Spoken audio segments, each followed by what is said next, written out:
सकाळी मुलांच्या डब्यासाठी भाजी बघत होते आणि मिळाला दोडका, पण दोडक्याला बघून हसूच आले. कारण सांगू, त्याचा आकार असा प्रश्नचिन्हासारखा होता.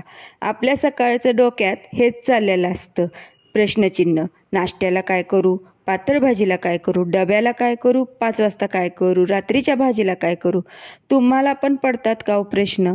मग सकाळ सकाळ वेळच नसतो बघा. झटपट भाजी काय बनल डब्यासाठी हा आपला विचार चालू असतो.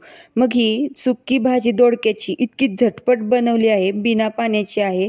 फक्त लसूण घालूनच ही भाजी बनवली आहे. तर ही भाजी कशी बनवली ते मी दाखवते. आता दोडक्याच्या मी सगळ्या शिरा काढून घेतल्या आहेत. आता ह्या शिरा टाकून द्यायच्या नाही, तर याचे काय करायचे ते मी व्हिडिओमध्ये पुढे दाखवणार आहे. तर व्हिडिओ शेवटपर्यंत नक्की बघा आणि चॅनलला सबस्क्राईब केलं नसेल अजून तर नक्की सबस्क्राईब करा. दोडक्याचे छोटे छोटे तुकडे करून घ्यायचे. कसेही केले तरी चालतात, बारीक करा किंवा मोठे करा. असे मोठे ठेवले तरीही चालेल. आता आपल्याला फक्त लसूण घालूनच भाजी करायची आहे. तर मी इथं जरा भरपूर लसूण घेतला आहे आणि तो मी खलबत्त्यात ठेचून घेत आहे. आता पटकन एका कढईमध्ये 2 ते 3 चमचे तेल घातलं आहे. त्यात जिरे, मोहरी, हिंग, कढीपत्त्याची छान फोडणी केली आणि त्यात दोडक्याचे तुकडे घातले आणि चवीनुसार मीठ घालून परतून घेतले. आता मिठामुळे दोडक्याचे तुकडे लवकर मऊ पडतात आणि लवकर भाजून निघतात.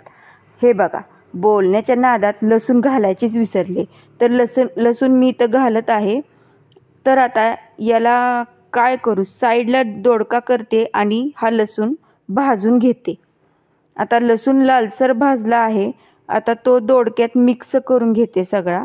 आता दोडका पण छान भाजला आहे. आता त्यात 1 चमचा लाल तिखट, पाव चमचा जिरा पावडर, पाव चमचा धने पावडर, पाव चमचा गोडा मसाला आणि पाव चमचा हळद असं सगळं घालून त्याला छान मिक्स करून घेतलं आहे. आता त्यामध्ये 1 चमचा शेंगदाण्याचा कूट घालायचा आहे आणि आता ह्याला छान मिक्स करून घेऊया. मस्त चमचमीत सुक्की भाजी दोडक्याची तयार झाली आहे डब्यासाठी.